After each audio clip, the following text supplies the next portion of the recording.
respecto de casos prácticos.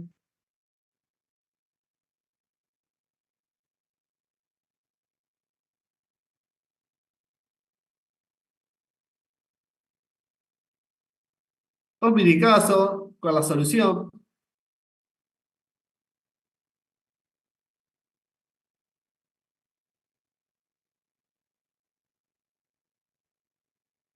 En el caso práctico uno,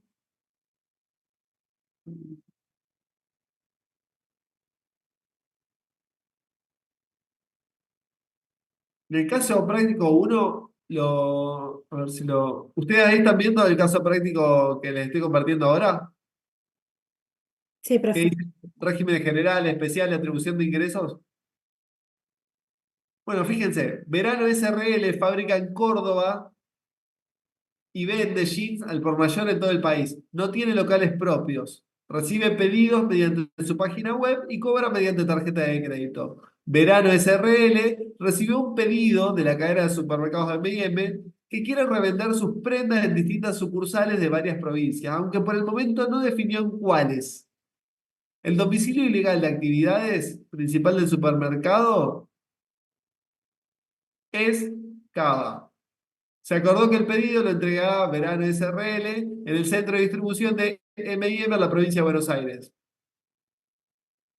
Y ahí lo tienen con la respuesta. Es el mismo casito que tienen en este ejercicio práctico, así que se los traigo a colación para que lo tengan a modo de ejemplo. Si yo en este mismo enunciado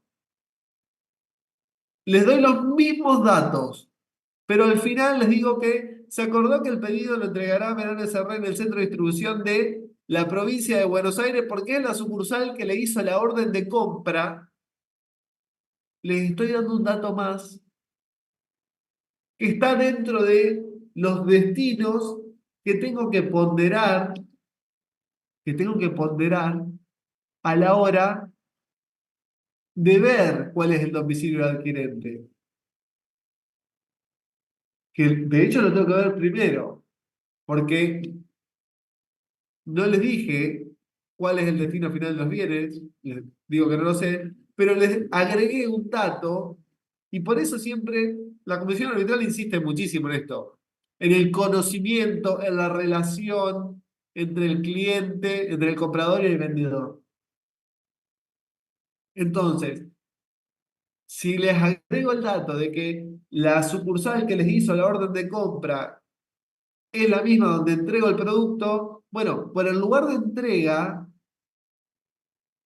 la provincia de Buenos Aires quedaría más atrás, pero por la sucursal donde me emitieron la orden de compra, ¿a dónde lo debería atribuir? Buenos Aires. A Buenos Aires. Bueno, ¿ven cómo al mismo casito si le agrego un dato cambia? Traten de ir en orden en ese sentido.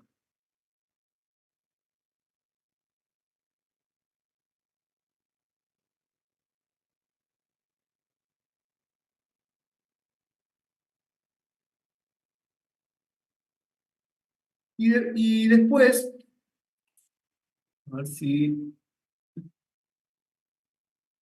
este ejercicio les dejo los dos para practicar, son dos casos. Uno para que armen coeficiente, otro para que atribuya el ingreso, para que tengan material de trabajo. Pero eh,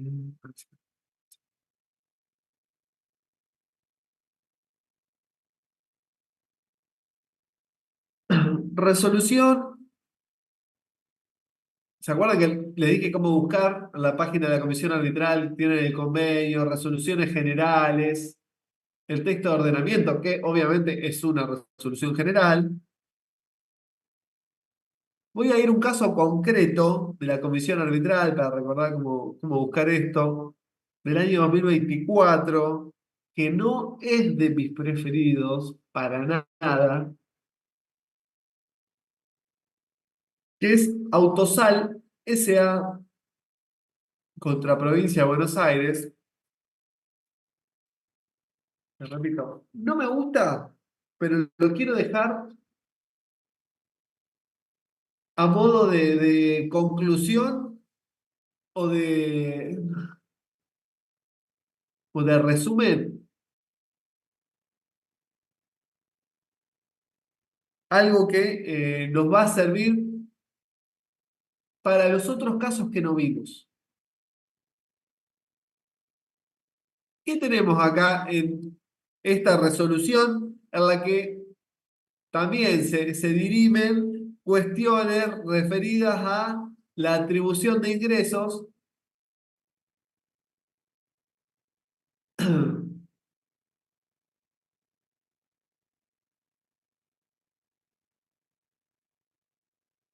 ¿Ven ahí la parte que yo marco?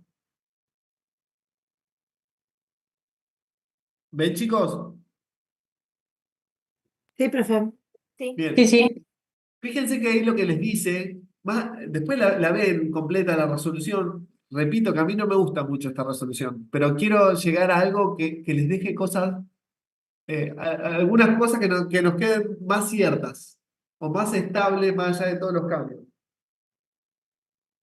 Esta comisión observa que, de acuerdo a lo expuesto por las partes, los aspectos a resolver son: uno, el procedimiento de asignación de ingresos realizados por el fisco por las ventas de Autosal a sus clientes. Y ahí dice que le vendió a Garbarino, a Coto, a Walmart, un montón de clientes, ¿sí?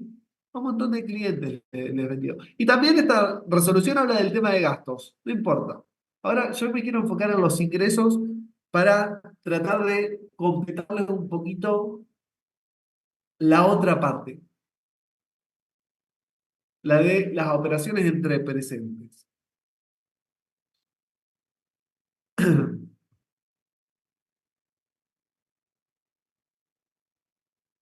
Vuelvo a remarcar que respecto del primer punto a resolver de la prueba rendida, y esto es importantísimo, surge que algunas operaciones se realizaron por medios a distancia, operaciones entre ausentes, dice por ejemplo Coto, en otras en forma presencial.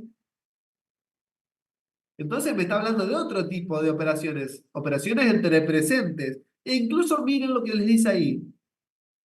Operaciones entre presentes mediante la visita de un viajante. Por eso les decía que vieron los que leyeron de la cuestión de operaciones por un vendedor en la que los ingresos se atribuían al lugar de la suscripción de la nota de pedido. Y yo dije, eso quedó viejo, porque mira, acá la comisión arbitral me dice, mira, acá tengo operaciones en las que se demostró que algunas operaciones fueron a distancia, entre ausentes, les digo yo, otras en forma presencial o por la visita a un viajante, todo entre presentes,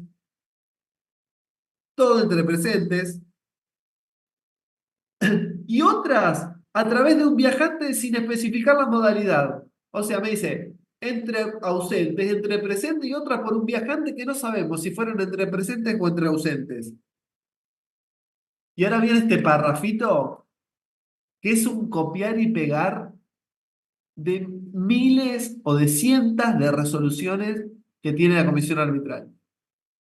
Y por eso les digo que esto nos va a dejar, al menos a la hora de tratar de resolver el examen, o a la hora, mucho más importante, el trabajo profesional, alguna certeza. Que los organismos de aplicación del convenio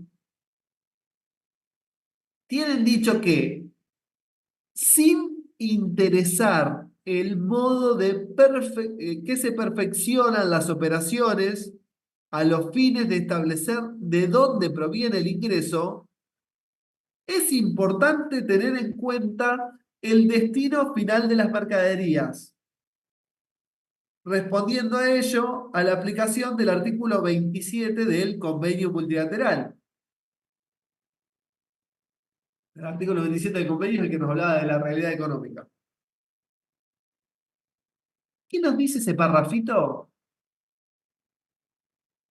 Que esa discusión de operaciones entre presentes y entre ausentes que surgía quizá de la doctrina, porque en ningún lugar el convenio dice operaciones entre presentes y entre ausentes, la verdad, que la comisión arbitral tiene dicho que no importa si la operación es entre presentes y entre ausentes, que no importa si la operación es entre presente o entre ausentes, sin interesar el modo en que se perfeccionan las operaciones. Lo importante saber es de dónde proviene el ingreso. Y ahí nos dice que el destino final es el lugar de donde los bienes serán utilizados, transformados o comercializados por el adquirente. De allí proviene el ingreso. De allí proviene el ingreso. No me importa dónde, cómo se perfecciona la operación, me importa el destino final de las mercaderías. También es factible y puede ocurrir que ello no pueda ser conocido y deba ser estimado o deba utilizarse otro parámetro o criterio siempre que el mismo pueda ser adecuadamente o responda adecuadamente a la realidad económica. Y ahí nos hace un breve reconto de distintos criterios, pero a lo que voy es que trato de dejarles este párrafo que lo van a encontrar en muchas resoluciones. Que no importa cómo se concrete la operación, si entre presentes y entre ausentes, que el criterio que prevalece para la comisión arbitral, el criterio que gana es el destino final de los bienes.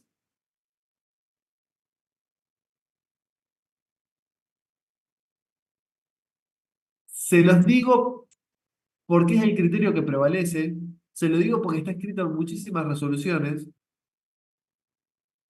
pero también no quiero dejar de decirle, no quiero mentirme a mis convicciones,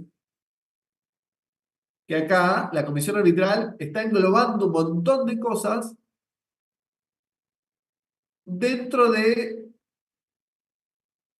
un concepto que por resolución general es lo que me define el domicilio del adquirente para las operaciones entre ausentes. ¿Por qué tengo este parrafito en un montón de resoluciones particulares y no en una resolución general? Porque la interpretación, la resolución general, interpreta lo que dice el convenio. Este parrafito está interpretando algo que no dice el convenio. No dice el convenio eso. Pero bueno, fuera de mi postura, el criterio que prevalece es ese.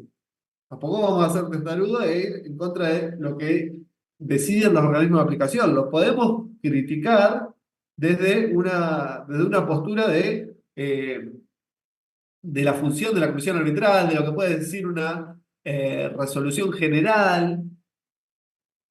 Pero bueno, sepan a la hora de trabajar que la comisión arbitral no le da ya tanta importancia a si la operación es entre presentes y entre ausentes, sino que si se conoce el destino final de los bienes, va por ahí. Siempre va por ahí. Entre presentes y entre ausentes. Después lo profundizarán, lo pensarán, incluso fuera del examen, lo pensarán y podrán tener una mirada favorable o crítica a ese criterio. Pero en los casos particulares, casi siempre va por ahí. Y como siempre les digo, siempre aparecen los casitos, las resoluciones particulares en las que dice, no, no, esperá, fíjate que esta operación es entre presente, entonces tenés que verla de este modo y está entre ausente. Y vos decís, che, pero si en la mayoría me pones este parrafito, que no importa cómo se acuerdan las operaciones. No vamos a llegar hasta ahí. Quiero que lo sepan porque en la realidad se lo pueden encontrar. Entonces, ¿qué? ¿Me van a venir a protestar a mí que ya van a haber aprobado la materia y ya van a ser contadores? No, quiero tener la tranquilidad que yo les dije. Nosotros seamos pragmáticos, vayamos como hicimos, de lo general, cómo es la operación. Es una operación entre ausente, vamos al domicilio del adquirente. Si tengo gasto, si no tengo gasto y no es por medio electrónico, no puedo ir ahí. Si es por medios electrónicos, entonces tengo presencia digital que me da sustento territorial, voy al domicilio del adquirente. Voy al domicilio del adquirente. ¿Cuál es? Porque le empiezo a agregar complejidad. ¿Complejidad qué? Le empiezo a agregar realidad. ¿Qué es esto? De decir, bueno, me compré este supermercado, me hace el pedido de un lugar, le entrego los productos, se los entrego en otro lugar, me dice que los va a vender en otra provincia distinta, en una tercera provincia. ¿Sí? Lleguemos hasta ahí. Después, créanme que el tema es bastante más complejo. Lleguemos hasta ahí. Hasta ahí quiero que lo sepan. Hasta ahí les pido que sí lo sepan. ¿Sí? Em, bueno, y como les digo, les di algunos casitos. Les di algunos casitos. Dos vía la plataforma, vía por acá por Zoom, que tienen que ver con atribución de ingresos. Y otro que es también un típico ejercicio de parcial, que es muy parecido a lo que ustedes vieron en el caso práctico 17, que tienen el video, referido a qué pasa cuando se inicia actividad en una jurisdicción, qué pasa cuando tienen cese de actividades en una jurisdicción. Se inicia actividad en una jurisdicción. ¿Qué tengo que pensar? Tengo coeficientes que armé con el balance que cerré en 2024 y ahora inicio actividad en una jurisdicción. Y lógicamente, si no tenía actividad en esa jurisdicción, no va a estar dentro de mis porcentajes, de mis coeficientes. El convenio multilateral tiene una solución para esto. ¿Qué te va a decir el convenio? Te va a decir, bueno, hasta que esa jurisdicción la puedas incluir en tus coeficientes porque tengas ingresos y gastos en esa jurisdicción, agrego el requisito por más de 90 días, hasta que tengas eso, atribución directa a la jurisdicción nueva.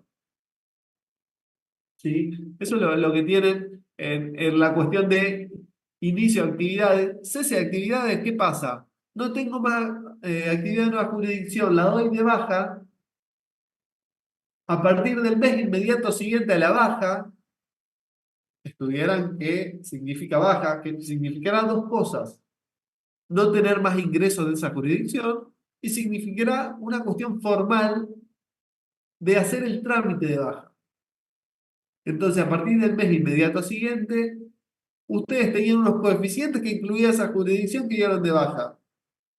Se les da de baja ahora una jurisdicción en junio. Bueno, a partir de julio, esa jurisdicción que ya no está más, lo que tendré que hacer es recalcular coeficientes sin esa jurisdicción.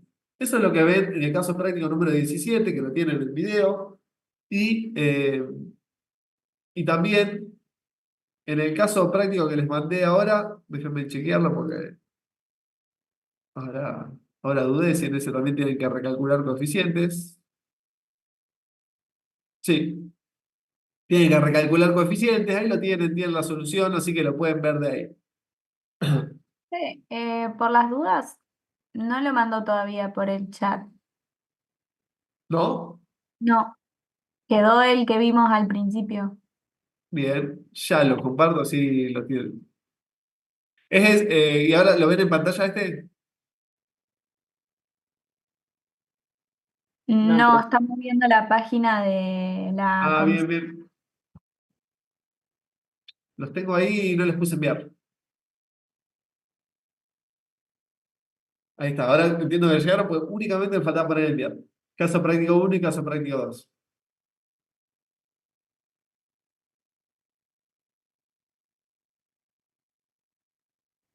Rafael, hago una consulta del caso 18. Sí, sí, sí. En el ejercicio se da tasas para la actividad industrial en Buenos Aires, pero en la solución pone que está exenta Sí. esa actividad industrial. ¿Eso sale de algún artículo? Porque es raro que nos den la tasa y que la actividad resulte estar exenta No, cuando... debería estar aclarado no, en la Por eso, misma. en el mismo práctico. La fuente de eso son los pactos fiscales que se hicieron en el año 92 y 93, que trataba de eh, ir dejando de lado el impuesto sobre los ingresos brutos y, entre otras cosas, se lo acercaba más a las etapas finales. Entonces la industria se la eximía, ¿sí? Sí. Muchas veces cuando ven la ley impositiva hablan algo de los pactos fiscales con Germán. Él siempre suele nombrarlo. Eh, yo no me voy a meter en eso, solo, solo. eh, ¿Para qué? Para darle un baño de realidad de lo que pasa.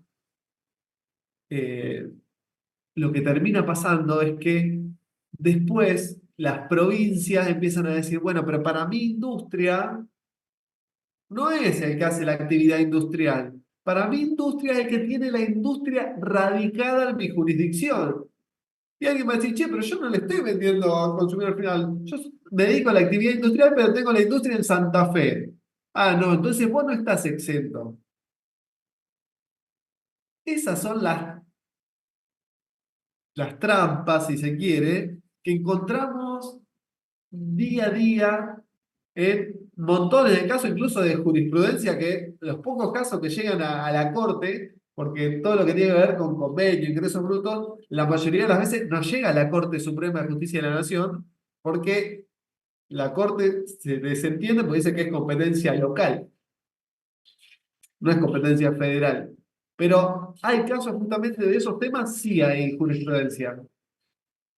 Bayer contra provincia de Santa Fe, Harry Donnelly contra provincia de Chaco. Salen todos los días cuestiones referidas a diferencias de alícuotas, cuando las provincias dicen, no, pero yo voy a eximir o le voy a cobrar menos a esta actividad, pero si está radicado el sujeto en mi jurisdicción. Y la Corte termina diciendo, no, eso no se puede hacer, porque estás interfiriendo en el comercio, que eso sí es una cuestión federal, porque entre provincias no puede haber aduanas interiores. No sé si vieron algo de jurisprudencia de eso. Yo no les El voy profe a, mencionó, creo, un poco, yo pero por no les voy encima. a tomar nada de eso, pero sí les digo cosas que después, en el día a día, sí se ven, porque después nosotros los contadores somos los que tenemos que hacer la declaración jurada. Dentro de 4 días tenemos que hacer la declaración jurada. ¿Se entiende?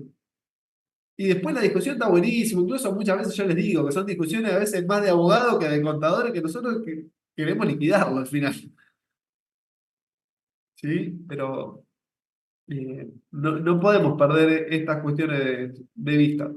Sí, Ahí- me confundió la consigna eso de que iba no, pausando el video y haciendo perdón. la Perdón, partecita. la vulgaridad. No le des importancia. No voy a utilizar ninguna vulgaridad. No le des importancia a eso. ¿Sí?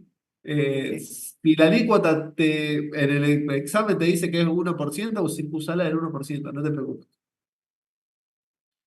En esto, yo sí ¿en qué soy muy estricto?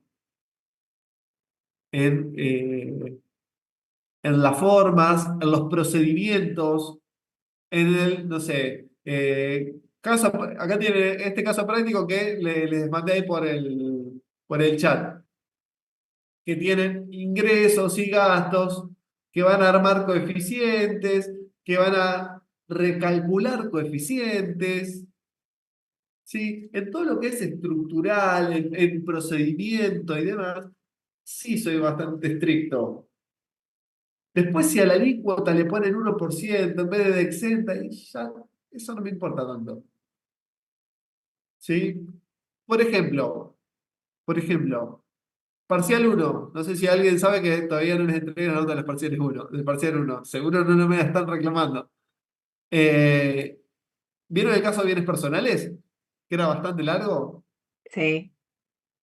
No vi de nadie, cuánto les dio el impuesto determinado. Y probablemente, quizá alguno que hizo todo bien, para mí, o que le califiqué con ese punto, valía 30 puntos. Quizá encuentran dos alumnos que quizá el impuesto determinado no les dio exactamente igual, pero que hasta la determinación de la base imponible, lo que yo calificaba, era cada punto en particular y para mí estaba bien. Entonces, quizá en los dos casos se encuentran con que tienen 30 puntos. Sí, bueno, en esto pasa lo mismo. Despreocupate por el tema de la alícuota. Sí, si el enunciado te dice 1%, utiliza 1%. No tenés que saber qué actividad en el código fiscal o en la ley impositiva está exenta. Eso despreocupate. También le voy a preguntar del recálculo de coeficientes, a ver si lo entendí bien. En caso de que no tenga los coeficientes, digamos, más nuevos para cuando empiece un nuevo año, porque la empresa cierra ejercicio, digamos, en diciembre y hasta que haga el balance tengo 3 meses, tengo que usar el viejo y recién en esos 3 meses que tenga el balance tengo que hacerlo de vuelta y hacer otra declaración jurada rectificativa, No, ¿no? ¿Cómo es? no. En abril, esto son las cosas que acordamos. Jamás les tomo abril porque me parece demasiado trabajoso y un tanto desleal. Pero les digo cómo funciona la realidad. No es que se Sí, rectifica en abril. La regla siempre es que en 2025 uso los coeficientes del balance que cerré en 2024. Esa es la regla general. Lo que les sí, dice la resolución general 10/2019, hoy artículo de la resolución 17/2024. Esa es la regla general. Si no los tengo, porque como dijo Belén ahí, cierro ejercicio el 31 de diciembre, ¿qué voy a hacer? Voy a seguir utilizando los coeficientes que venía utilizando en 2024, o sea, los que hice con el balance de 2023, en enero, febrero y marzo. Y a partir del cuarto anticipo, ya debería tener los nuevos coeficientes, o sea que para esos ingresos ya utilizo los nuevos coeficientes, ¿sí? Ya voy a la regla general. Y esta es la parte práctica que les digo que sería más trabajo, lo que se hace ahí no es rectificar, es ver qué le di a cada provincia con los coeficientes viejos y ver lo que le debería haber dado en enero, febrero y marzo, porque abril ya no lo hago bien. ¿Qué le debería haber dado? Y ahí lo que hago es ajustar. A la que le di más, le saco. A la que le di menos, le agrego. Es el recálculo de coeficiente, lo que se hace en abril es ajustar para que en definitiva, por eso digo que no me interesa hacerlo, porque es bastante engorroso, pero quiero que lo sepamos siempre conceptualmente. Lo que estoy haciendo ahí en abril es recalcular lo acumulado, si quieren, hasta el cuarto mes. ¿Para qué? Para que me quede todo real, para que me quede todo bien según los datos de los coeficientes nuevos. Ajusto según los datos de los coeficientes nuevos, según lo que debería haber sido, pero que no pudo ser porque no tenía esos coeficientes nuevos. Entonces, lo que termina haciendo es una suerte de se me habilita la posibilidad de agregar un ajuste a la base imponible. Entonces, como les dije, al que me faltó le agrego, al que me sobró le saco. Sí, quizás si lo viésemos en un ejercicio, como les digo, sería muy largo, pero quedaría más claro. Pero en realidad la lógica es que en abril o en el momento, porque muchas veces se termina prorrogando, en el momento que me dicen, bueno, ya está, venía usando coeficientes provisorios, ahora utiliza los definitivos. Entonces, a partir de ese momento, ya para ese mes, utilizo el coeficiente que corresponde y para lo que fui haciendo mal, mal en el sentido de que, porque venía utilizando provisorio, lo ajusto y listo. Y ahí termina. Ok. Y los cambios de coeficiente son con el año calendario, independientemente de cuándo cierra ejercicio la empresa. Digamos, si cierra 30 de junio, para septiembre, octubre ya tendría los nuevos coeficientes. ¿Empieza a usarlos a partir de esos meses a los nuevos o sigue con los viejos y usa a No, partir de enero? porque si vos cerraste, ahí no estás cumpliendo lo que te dice el convenio. Ah, Porque vos si cerraste en junio de 2024 y en octubre ya tenés coeficiente de 2024, no estás utilizando los datos del balance cerrado en el año calendario inmediato anterior. No es que estás usando provisorio, estás utilizando coeficientes que no se usan. ahí Porque ya eso, tendría que hacer el cambio. el convenio, no tenés que cambiar nada. ¿Por qué? Porque vos, si en octubre empezás a utilizar los coeficientes de un balance, en octubre de 2024 empezás a Sí. utilizar los datos, los coeficientes que surgen del balance que cerró en junio de 2024, no estás haciendo lo que te dice el convenio. Porque el convenio no te dice nunca, usá los coeficientes del último balance que tengas. Eso no te dice. Te dice utilizar los coeficientes del último balance cerrado en el año calendario inmediato anterior. Entonces, si vos en octubre de 2024 agarrás coeficientes del balance que cerró en junio de 2024, estás incumpliendo lo que te dice el convenio. Tenés que utilizar los coeficientes, y los coeficientes definitivos en octubre de 2024 son los del balance que cerró en junio de 2023. 2023, sí. Siempre, por eso le digo, siempre antes de ponerle número, y eso, lo mismo que hicimos hoy con operaciones de Intrausendix, lo mismo. Vayamos a lo general. Estoy en 2024, octubre, enero, el mes que quieran. La regla general, ¿cuál es? ¿Qué balance tengo que utilizar? El que cerró en 2023. ¿Ven? Entonces vamos de lo general, y después de eso general puedo analizar esta situación, de decir, bueno, si tengo un balance que cerró en junio de 2024, no lo puedo usar porque no estaría usando uno del año calendario inmediato anterior. Estoy usando mal. ¿Sí? Sí, ahí sí, me mareó en ese ejercicio el tema de las fechas más que otra cosa. No, está bien. Es más, yo les suelo dar esos tipos de situaciones para, lo mismo que le digo siempre, no para buscarles una trampa, para que sepan desde lo conceptual qué es lo que tenemos que hacer. Son típicos ejercicios, así que vale la pregunta.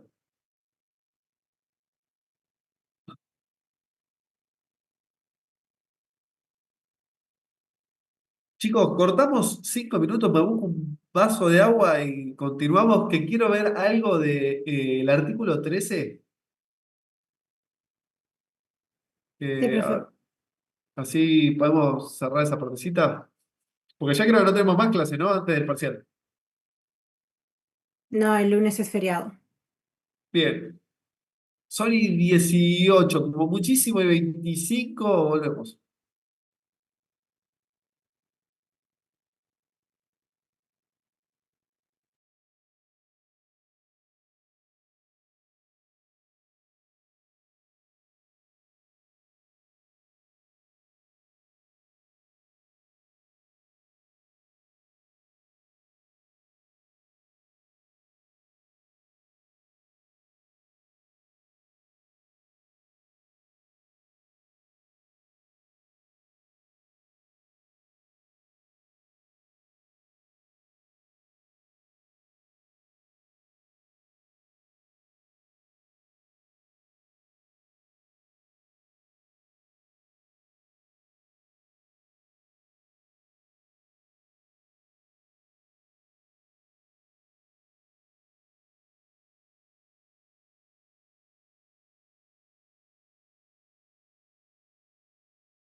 Bueno, ¿están? Sí, profe. Bien. Bueno, necesitaría que me digan que el artículo 13 sí lo vieron, eh, tanto ustedes por propia cuenta como en la parte teórica. Vamos a hacer algunas breves consideraciones. Ah, y antes, no me quiero olvidar, porque las consultas, siempre les digo que las consultas particulares a veces son de varios. Tengo una consulta en el mail eh, referida a ingresos brutos, así que ya que vamos a separar, ya vamos a pasar del régimen general, vamos a ir a los regímenes del artículo 13, que son tres regímenes distintos, primero, segundo y tercer párrafo. Voy a compartir algunas consultas que hizo una compañera. Del caso práctico número 13, el de ingresos brutos. Referido a que Verde S.A. en ese caso no es contribuyente de derecho, eh, se refiere solamente al impuesto interno y con respecto al IVA, sí es contribuyente de derecho. En el caso del IVA, cuando un sujeto es sujeto de IVA, es contribuyente de derecho del impuesto. No hace falta aclararlo, porque sí lo es. La referencia del IVA, perdón, de la creación de si el contribuyente es o no contribuyente de derecho, está referido a los impuestos internos, no al IVA. El IVA es siempre no va a formar parte de la base imponible, no va a integrar la base imponible, ¿sí? Así que ahí no es que en un caso el IVA va a sumar y en otro no. Eso está referido a los impuestos internos, es otro tipo de impuestos. Eh, Después, en otra consulta, consultó respecto de que en algunas situaciones no pusimos al IVA como que no integraba la base imponible. Bien, lo deberíamos agregar en esa columna. Lo importante es no sumarlo como grabado al IVA. ¿Sí? Si después por una cuestión de prolijidad, si lo quieren incluir, lo deberíamos incluir dentro de la columna de que no integra la base imponible. Muchas veces por una cuestión pragmática de resolver lo que sí forma parte de la base imponible, no lo ponemos. Pero estaría bien, Fiorella, creo que era, no sé si está acá, ¿está Fiorella? Sí, profe. Bien.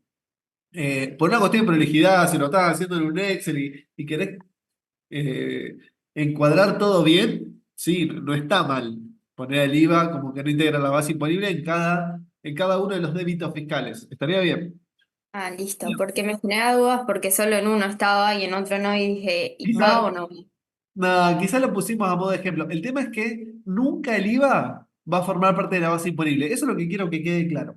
Sí, sí, ¿Sí? eso lo había entendido. Perfecto. Y después había una consulta respecto de la venta de un rodado. Los ingresos de esa venta no integran base imponible. Sí, tendríamos que, la consulta creo que es la misma, referida al IVA. Sí, Bueno, era si ahí poníamos el precio neto o el precio total, incluido el IVA. bueno, tal cual, ni el IVA ni la venta de bienes de uso va a formar parte de la base imponible. Vayamos a la inversa, Sí, ¿sí? y en ese Ni, caso está bien de las dos formas, ponele si en el sí, parcial ponemos. exactamente, sí. Listo. La única posibilidad que yo les dije que no es únicamente limitada a los bienes de uso, sino a los bienes en especie que recibimos, es cuando los vendemos, porque en realidad lo que tratamos de redefinir es la base imponible gravada de nuestra venta o servicio grabado, que es el caso especial de los bienes usados recibidos como parte de pago. Sí, solo en esa situación. Ah, y después una llamada referida al caso 19, que también Belén nos dijo que el valor en el punto 13 era un punto particular, ¿no? Del 13, perdón, del ejercicio 19, eh, que tiene un cero de más, creo que es el tercer punto, ¿no, Belén? o el cuarto, el punto D. Ahí lo estoy buscando. Creo que era el D, sí, el cuarto punto. Sí, tiene un cero de más. Sí, tiene un cero de más, pues si no les va a dar base imponible negativa, lo que en términos prácticos sería imposible, carecería de todo sentido. ¿Sí? Creo que dice 150.000 toneladas, pónganle 15.000 toneladas y de esa manera nos va a dar, o sáquenle un cero. Si no, fíjense que van a encontrarse con una cuestión de que van a decir, che, acá me está dando base imponible negativa, ¿esto cómo lo resuelve? No, no tendría sentido. Podrían pensarlo si quieren. ¿Qué pasa si una situación me da base imponible negativa? Eh, Y en ese caso no habría nada que repartir. no, pero tampoco sería lógico acrecentar el valor hasta el valor que les dice la... Ahora vamos a ver, artículo 13, ¿sí? Pues si no voy a hablar en el aire de algo que lo podemos ver en términos prácticos más fácil. Bien, yo dejé compartiendo PDFs ahí. Sí, se ve. Bien, del artículo 13, ¿qué se acuerdan? ¿Qué vieron del Que era artículo 13? híbrido, ¿Eh? que era híbrido. Sí, que primero, que los regímenes especiales me dicen en forma particular, si quieren con algún porcentaje, esto de el 20-80, 10-90, el 100% en el caso del lugar de origen del viaje, en el caso de empresa de transporte, o en el caso de entidades financieras, la sucursal que genera cada ingreso. Pero en el 13 tenemos tres regímenes especiales, tres regímenes especiales que son distintos, que son distintos. Uno en el primer párrafo, otro en el segundo párrafo y otro en el tercero.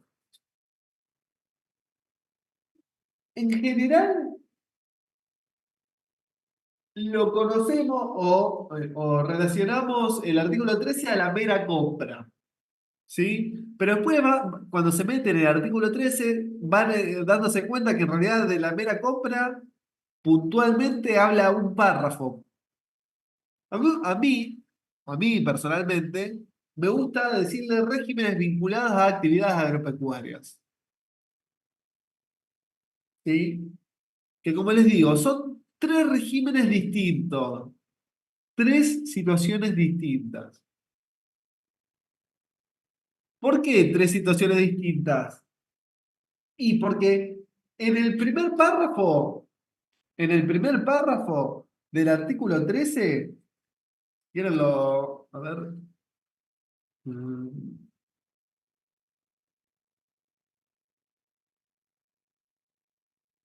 vamos a compartir por si alguno no... ¿Tiene a mano el convenio? Así lo saco y lo vende el convenio. Creo que debería tener el convenio, pero bueno, nunca se Buscando. sabe. No compré la separata. Bien, pero lo impreso lo tienen que tener. Artículo 13 del convenio, primer párrafo.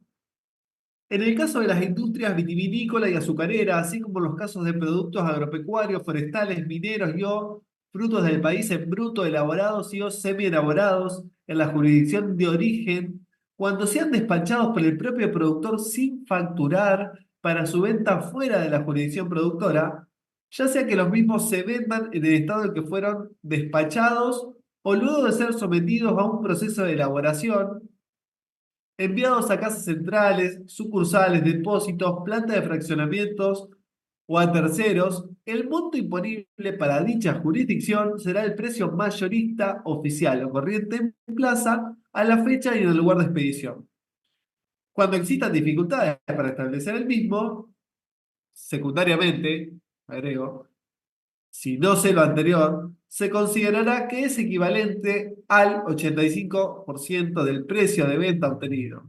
Las jurisdicciones en las cuales se comercializan las mercaderías podrán gravar la diferencia entre el ingreso bruto total y el referido monte imponible con arreglo al régimen establecido por el artículo 2. Ahí, a ver si lo tengo a mano.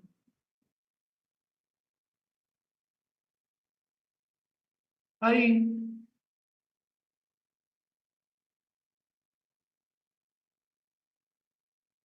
es donde ustedes tienen, a modo de ejemplo, en la guía, en la guía, en el primer caso, un ejemplo de un productor yerbatero en la provincia de Misiones que el 30 de enero de 2006 realiza el despacho de 100.000 kilos de yerba a su planta de fraccionamiento ubicada en Entre Ríos, lugar donde se efectúa la posterior venta. Después me da valores de plaza, en Misiones, en Entre Ríos, me da valores de venta y me pide los montos imponibles de cada provincia.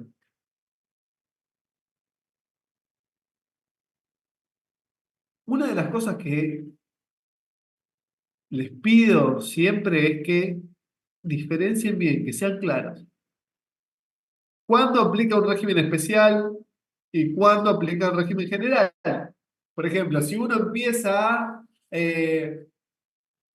a atribuir al domicilio del adquirente eh, porque una operación que se concertó por internet, ¿sí? Y la operación en realidad es de una empresa de transporte que cargó mercadería desde Buenos Aires a Córdoba, por más que el cliente sea de Córdoba, que la operación se haya concertado en forma de distancia, no estoy atribuyendo ingresos para armar coeficientes en el régimen general. La forma de atribuir los ingresos en el caso de una empresa de transporte es por un régimen especial que establece el artículo 9. ¿Sí? Esa claridad les pido, es lo que se pide, lo que yo por lo menos les pido conceptualmente en los ejercicios que les tomo. Bueno, acá pasa lo mismo. Ahora, por una cuestión de tiempo, yo les estoy diciendo que ese caso que tienen ahí, de la que tienen la respuesta, es un ejemplo de el primer párrafo del artículo 13. Pero lo que ustedes tienen que tener claro para hacer esto, más allá de los porcentajes y de todo, es saber cuándo se aplica el primer párrafo del artículo 13. Y ahí se van a encontrar o habrán visto que desde el punto de vista objetivo, este régimen, el primer párrafo, es para determinadas industrias o determinados productos. ¿Cuáles son esas industrias? Dos. ¿Cuáles son? Vitivinícola y azucarera. Bien, industria vitivinícola y azucarera. ¿Sí? De hecho, la mera compra, como yo les dije, la mera compra aparece en los códigos fiscales, está grabado, y la mera compra está ahí o estuvo desde siempre, en particular. ¿Por qué? Y porque la actividad agropecuaria, cuando nació Ingresos Brutos, no, y que sí está grabada, no alcanzaba a la actividad agropecuaria Ingresos Brutos. El viejo impuesto a las actividades lucrativas. Hoy sí. Y justamente dos jurisdicciones con peso, la industria azucarera, principalmente Tucumán, la industria vitivinícola, principalmente Mendoza. ¿Con qué se encontraban? Esta es la parte histórica que a mí me parece que a veces nos ayuda a pensar. Y se encontraban con que venía toda la uva sin procesar acá a la provincia de Buenos Aires, donde estaban todas las industrias en las que se producía el vino, traían toda la producción de azúcar, no la producción, todas las cañas de azúcar para ser producida en la provincia de Buenos Aires, y quedaba eh, totalmente desierta de recaudación las jurisdicciones productoras. Entonces, por eso aparece esto de la mera compra, de darle algo a la jurisdicción de origen. Va a tener que ver con esto, piénsenlo por ese lado, si le sirve. Si le quieren encontrar una lógica. Después, el que quiere, no busca ninguna lógica y aprende los artículos como van y los aplica bien, felicitaciones. Felicitaciones. En este caso sabemos que hablamos de dos industrias, vitivinícola y azucarera, o de distintos productos, que son productos, me dice que son agropecuarios, forestales, mineros o frutos del país. Entonces, el objetivo es para eso. Si estoy hablando de otras industrias o de otros productos, si estoy hablando de zapatillas, no va ahí. Si estoy hablando de una industria que no es la vitivinícola o azucarera, no va ahí. Ya no me cumple con el requisito. Entonces, si no va por artículo 13, bueno, irá por el artículo 2. Esto es la claridad que les pido que tengan. Por eso digo, no vayan directamente al número, analicen, analicen. Desde lo objetivo eso, desde lo subjetivo, ¿qué particularidad tiene el primer párrafo a diferencia del segundo y el tercero? Algo muy, muy, muy claro, muy claro.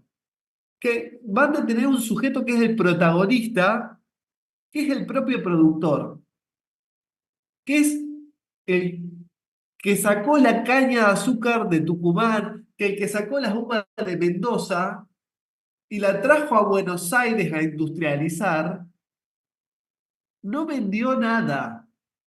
Es el mismo productor que ahí nos dice que despacha sin facturar. ¿Sí? Eso lo vieron, lo tenemos que tener clarísimo eso.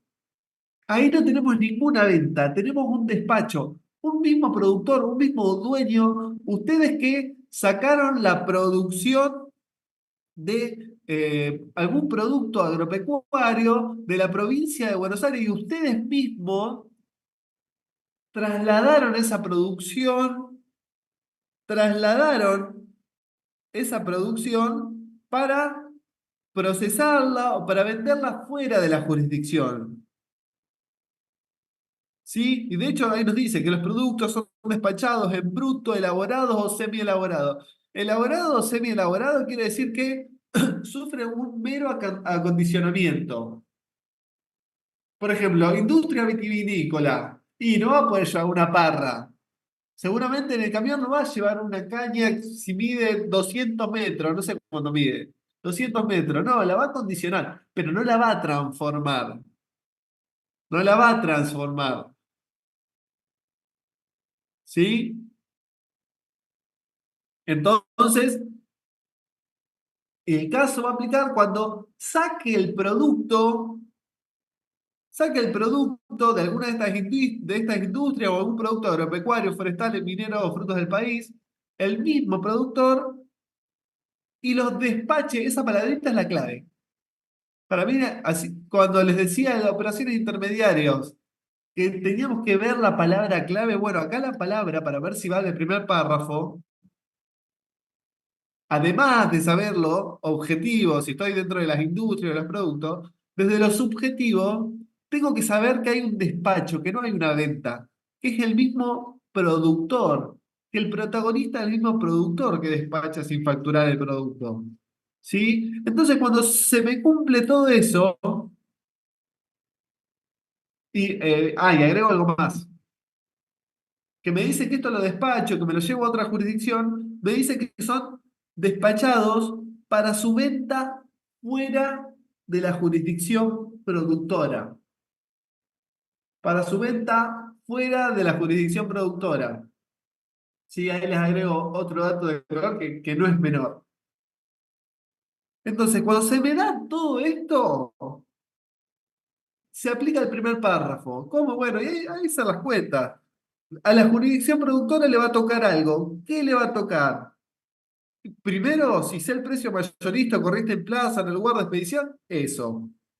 Y si no lo sé, porque no hay precio, no todos los productos agropecuarios tienen un valor de plaza, bueno, ahí me va a decir que tengo que establecer el 85% del precio de venta obtenido. ¿Y qué hago con la diferencia? Con el total de lo que vendí, porque en definitiva no me olvido nunca de que estoy distribuyendo base imponible, de por eso esto lo que responde un poco también a la consulta que hoy decía Belén en el mail. ¿Qué pasa si yo les dije que estaría bueno pensarlo? Eh, ¿Puedo repartir o estaría bien repartir más de lo que vendí? Y a mí me parecería controvertido, porque en definitiva yo estoy repartiendo base imponible. Y le estoy dando una parte a la jurisdicción productora y la diferencia entre lo que vendí y lo que le di a la jurisdicción productora me dice, eso repartilo entre las jurisdicciones comercializadoras e industrializadoras de acuerdo al artículo 2. ¿Sí? En este caso no tenemos nada, solamente me dice de dónde la saqué y dónde lo vendí. Entonces, la parte que va por artículo 2 queda media como perdida, pero ahí les agrego el dato de que uno debería aplicar o distribuir la diferencia, lo que no le da a la jurisdicción productora, en las jurisdicciones en que comercialicé, en que produje, ¿sí? Porque en definitiva, el artículo 13 me dice, las jurisdicciones en las que se comercializan las mercaderías podrán gravar la diferencia entre el ingreso bruto total y el referido monto imponible. Yo si me pongo estricto, no para corregir, de verdad, para interpretar el convenio. Estricto a la hora de, tengo un cliente y estoy estudiando su situación, como se debe. Cuando estoy distribuyendo la diferencia entre el total que vendí y lo que le di a la jurisdicción productora, el reparto no debería ser si ya tengo coeficientes, porque también soy, como se puede, ser contribuyente del régimen del artículo 13 y del régimen general, debería utilizar los coeficientes, una suerte de rearmado de coeficientes entre las jurisdicciones comercializadoras, no entre todas, porque quizás tengo actividad en las 24 jurisdicciones. La diferencia lo debería repartir entre las comercializadoras. Si se ponen a ver lo que les dice el, eh, el convenio multilateral en el primer párrafo. ¿Sí?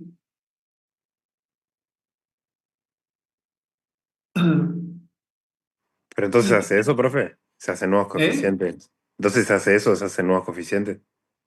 Sí, sí. Pero en realidad no es que se usan los coeficientes que uno tiene para el artículo 2. Y con eso se arman coeficientes. Claro, Y pero no entiendo con los pedazos que te sobren, entonces. Creo que era que, digamos, si son dos las jurisdicciones que compraban, que lo sumaba y haces una claro, proporción entre eso. Tipo, no es que vuelvo a ver todo de vuelta. no es que analizar todos los ingresos y todos los gastos que tenés en esa jurisdicción. Vos ya tenés coeficientes. Eso es lo que te dice el último párrafo. Y de hecho, fíjense que acá tienen dos ejemplos que seguramente fueron mini casos de exámenes de aplicación del artículo 2 y de no aplicación de este primer párrafo del 13. Tienen dos mini casos acá. ¿Los ven en pantalla? Pino Sí. SRL tiene plantaciones de pino en la provincia de Misiones. Sí, estoy en presencia de un producto forestal.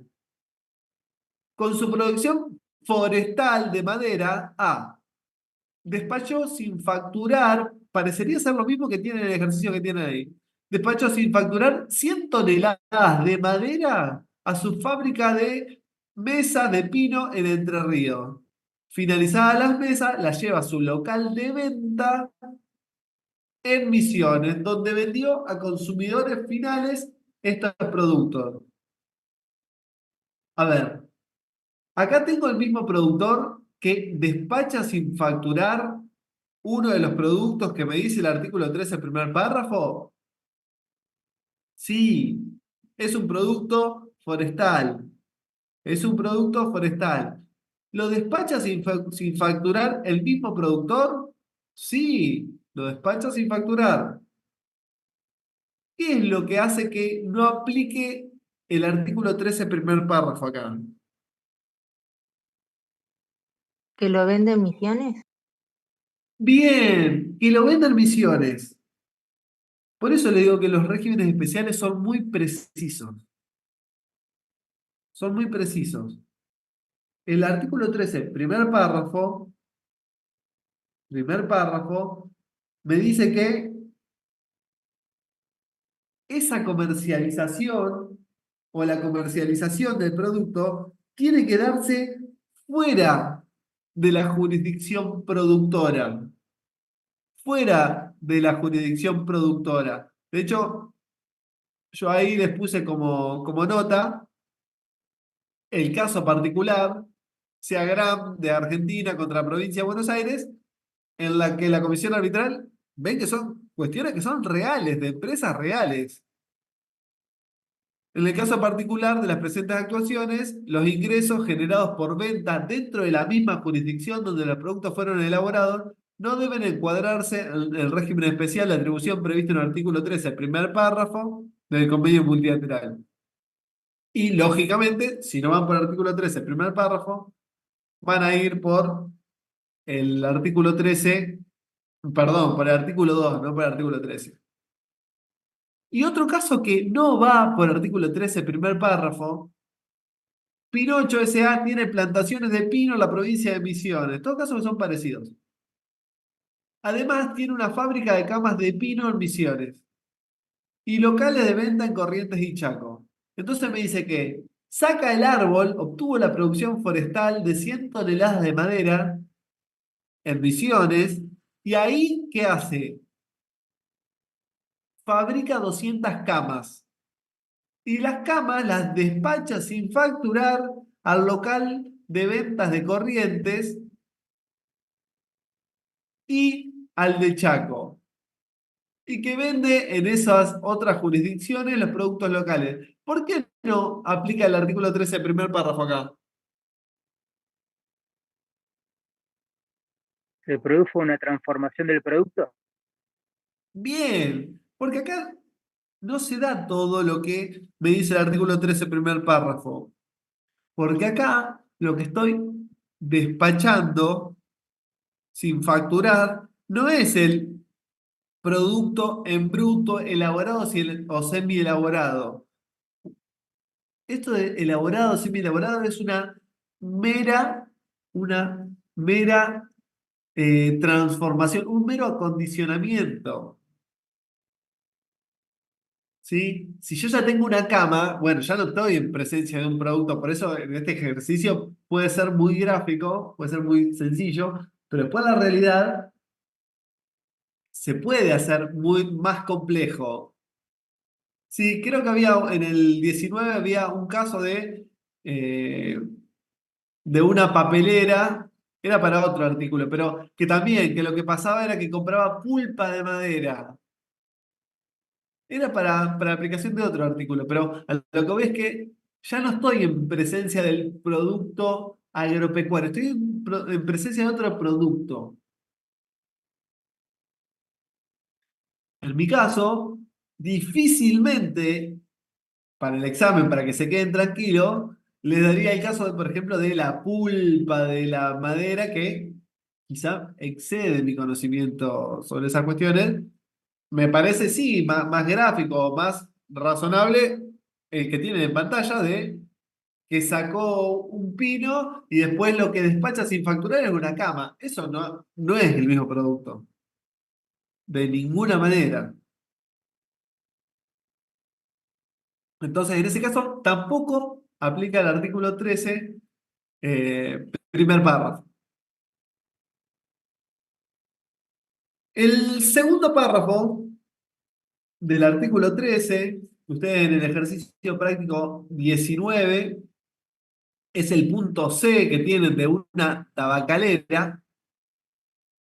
Nos dice, en el caso de la industria tabacalera, cuando los industriales adquieran, acá sí, a diferencia de lo anterior, hay venta.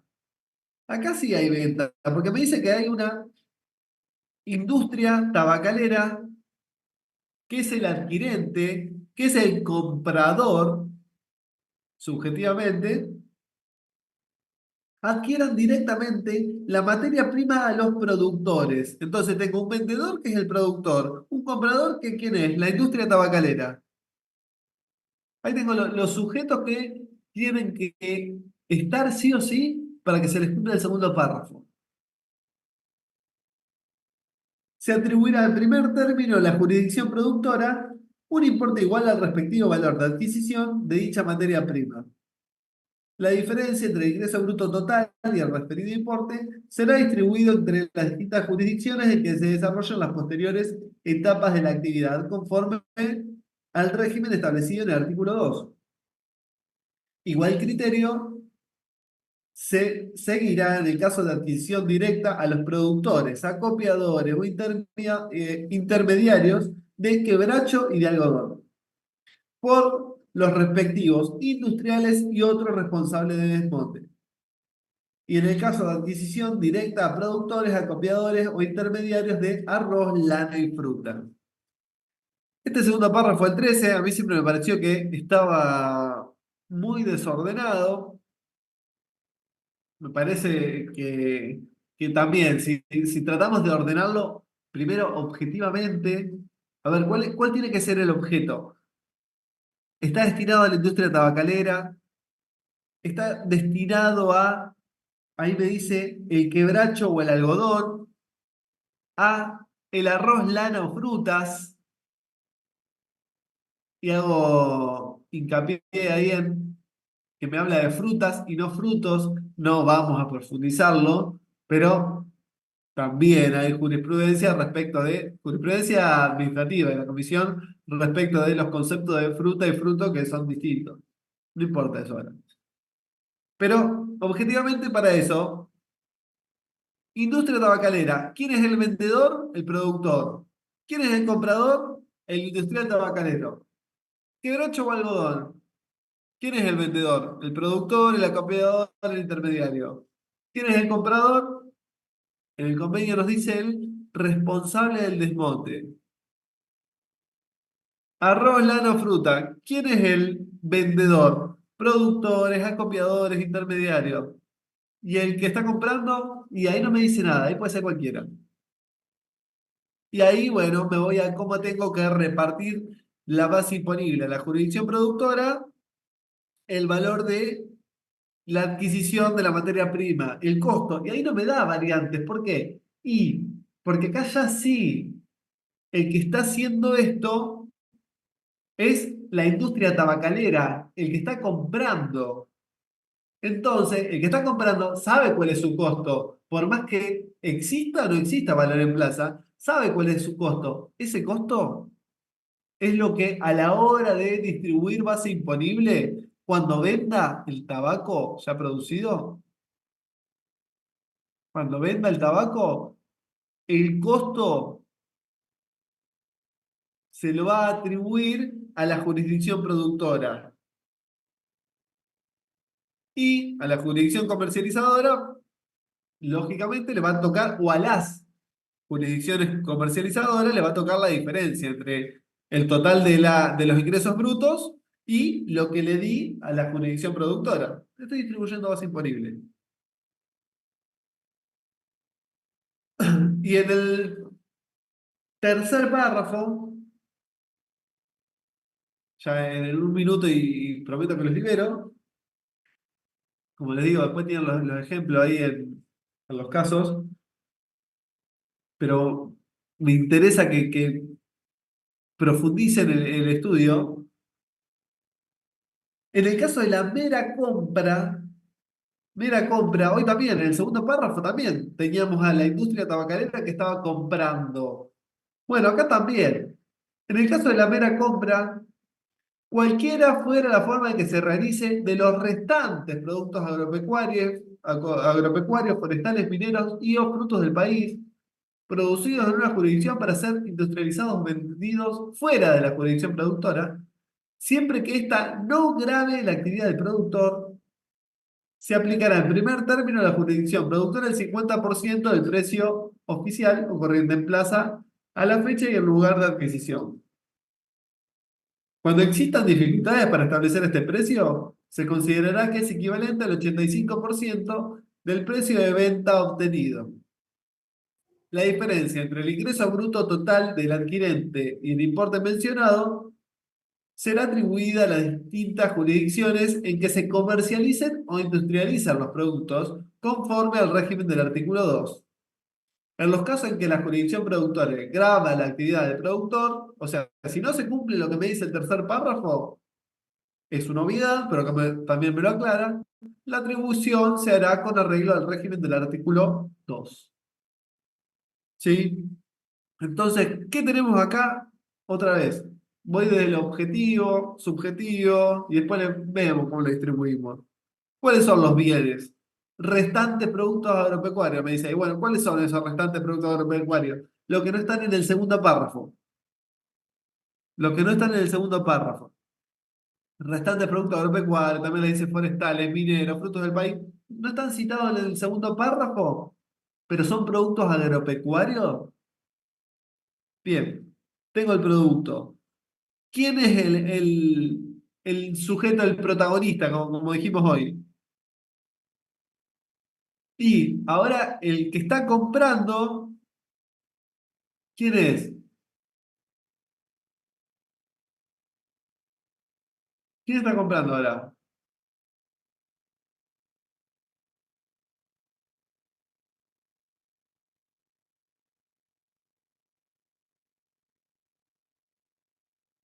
Y van a tener que ser alguno de los que no esté citado ya en lo anterior. Acá ya no tengo tanta dificultad. Si no va por el segundo párrafo, puede ir por este tercer párrafo. Puede ir por este tercer párrafo.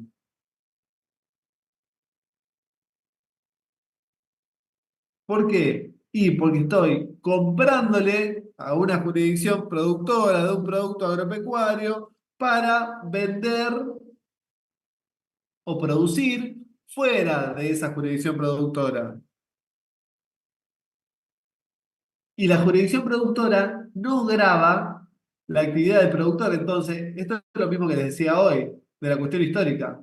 Entonces, la jurisdicción productora que no le va a tocar nada nunca. Bueno, si no grava la actividad del productor, entonces en ese caso va a nacer esta figura de la mera compra y la atribución será el 50% del precio oficial o corriente en plaza a la fecha de adquisición y del lugar de adquisición. Y si no lo tengo, bueno, el 85% del precio de venta obtenido. ¿Y la diferencia? Y la diferencia entre las jurisdicciones que vendí, según el artículo 2. ¿Sí? Entre las jurisdicciones que vendí, según el artículo 2. Y pero si lo que estoy comprando es, no sé, le compro frutilla a la provincia de Tucumán, pero la actividad de venta de frutilla en Tucumán está grabada, bueno, no va por artículo 13, el primer párrafo. Y la compra una empresa de mermeladas de San Luis.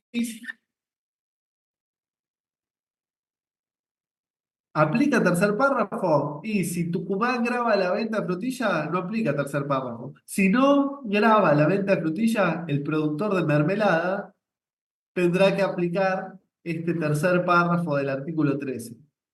¿Sí? Bueno, consultas.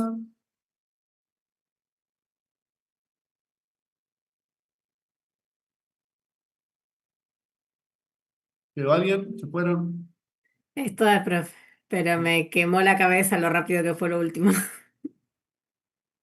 Es un repaso porque eh, entiendo que lo veían en teoría, pero saben que, más allá que yo lo exijo, lo exijo porque lo que piden, a esto me refiero, lo que nos piden los regímenes especiales o lo que dicen los regímenes especiales que aplica situaciones particulares, son para esas situaciones particulares. No son para más o menos, me acuerdo de algo un poquito y hago algo como me parece que ese poquito me recuerdo que era.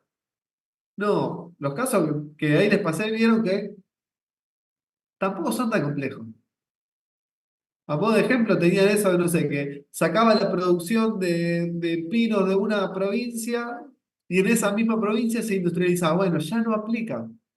Eso, la idea es eso. Profe, entonces para el siguiente parcial, la práctica queda ingresos brutos y convenio. Y convenio. No me Yo estoy no voy a olvidando tomar de nada. procedimiento. No, no. Yo procedimiento no tomo ni a los de teoría técnica 2 ni a los de tributación 3. Sí, igual con eso el profe de teoría dijo que iba a ser separado también. Los de tributación 3 nos salimos antes de la clase algunos porque ya vimos ese tema. Ah, bien, qué bien. ¿Y vieron la parte de qué tenían que ver que me dijeron el otro día? ¿Ingresos financieros, de ingresos brutos? Sí, Ah, sí, bien. nos mandó un video de un caso y se habló del tema en la clase. Ah, bien. Bueno. Y creo que alguien de acá me dijo que estaba con una inspección o algo de eso. No sé si estará presente. Pero bueno. Después que cuente también cómo las Creo que no viste. está. La estoy Bueno, buscando. Creo que no está. bueno, si no, avísale que cuando termine, que cuente porque nos deja experiencia. Todo, la idea siempre es aprender. Nuestra profesión es eso, tratar de aprender siempre y actualizarnos siempre. Nadie sabe, nadie sabe todo. Todos estamos tratando de aprender y formarnos constantemente. Eh, No se trataré, aprende tan rápido como cuando te llega una inspección. sí. Me falta, terminé de corregir los parciales, no de poner en las notas, terminé de corregir todos los puntos de todos. Me falta o sea, volcar los puntos de cada punto, para la redundancia, en una planilla para sumarlos y poner la calificación y trasladarlo a la plataforma. Así que, si Dios quiere, y mañana logro terminar eso, ya les paso las notas. Pero los terminé de corregir hoy. Fue mucho tiempo. Pero me lleva tiempo de verdad. No, no es que no los corrijo. Profe, en el tema ya el parcial va a ser como la anterior. Vamos a tener que ir a Luján y encontrarnos allá. Sí, sí. Y la forma, ¿vieron el caso que hoy tuvieron en pantalla, por ejemplo, referido a la atribución de ingresos que dice régimen artículo, y usted tiene que poner, no sé, artículo 13 tercer párrafo, artículo 2 y después Sí. atribuir los ingresos? Generalmente en el segundo parcial, por una cuestión de que tenemos muy poco tiempo para corregir, eh, el lugar de respuesta está asignado a la misma hoja. Después pueden entregar todas las hojas que quieren como documentación de respaldo, pero la respuesta se pone en la misma hoja. ¿Sí? Aclaro eso porque a veces lo voy a aclarar el mismo día del examen, no pasa nada. Pero sépanlo que tiene esa estructura por una cuestión Sí, me de que tiene no, menos no tiempo para tenemos tiempo. corregir. Sí, sí, exactamente.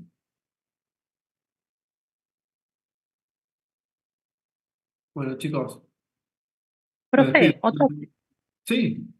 una consulta. Viendo lo que pasó con el primer parcial del tema de aulas, ¿seguimos con el mismo horario a las 5? Eh, Fue muy oportuno el comentario, así que voy a tratar de ver si me pueden confirmar alguna aula para el jueves que viene. Esperemos que esta vez tengamos eso resuelto. Gracias por el aviso. Por favor. No, simplemente por cuestiones de logística, No, no no, está todos estamos bien. en Luján. Pero me parece perfecto. Me parece que debería ser, que lo deberíamos tener con anterioridad. Así que veremos si el jueves que viene es. Si llega a eh, haber algún cambio, lo avisan por la plataforma, entonces Exactamente. Sí, ustedes esta semana tienen clases el jueves, ¿no? sí. Sí. Si me contestan antes del jueves, yo le aviso a Germán para que les confirme. ¿Sí? Eh, Buenísimo. pero sí, la fecha del jueves 19, en principio a las 17 horas. Listo. Yo ya en este momento estoy escribiendo a apoyo a la docencia, estoy cumpliendo con el requisito de que es una semana antes del parcial, porque nunca quieren antes. Así que ya en este momento les estoy mandando, a ver si me contestan antes del jueves. Si no, me haré una escapada de la universidad para que me digan lo mismo que la vez pasada, que era que teníamos que esperar. Pero bueno, no, por lo menos formalmente se los voy a pedir. Listo, profe, gracias. Gracias por el aviso, Luciana. Ya le mando. Bueno, ¿alguna otra consulta?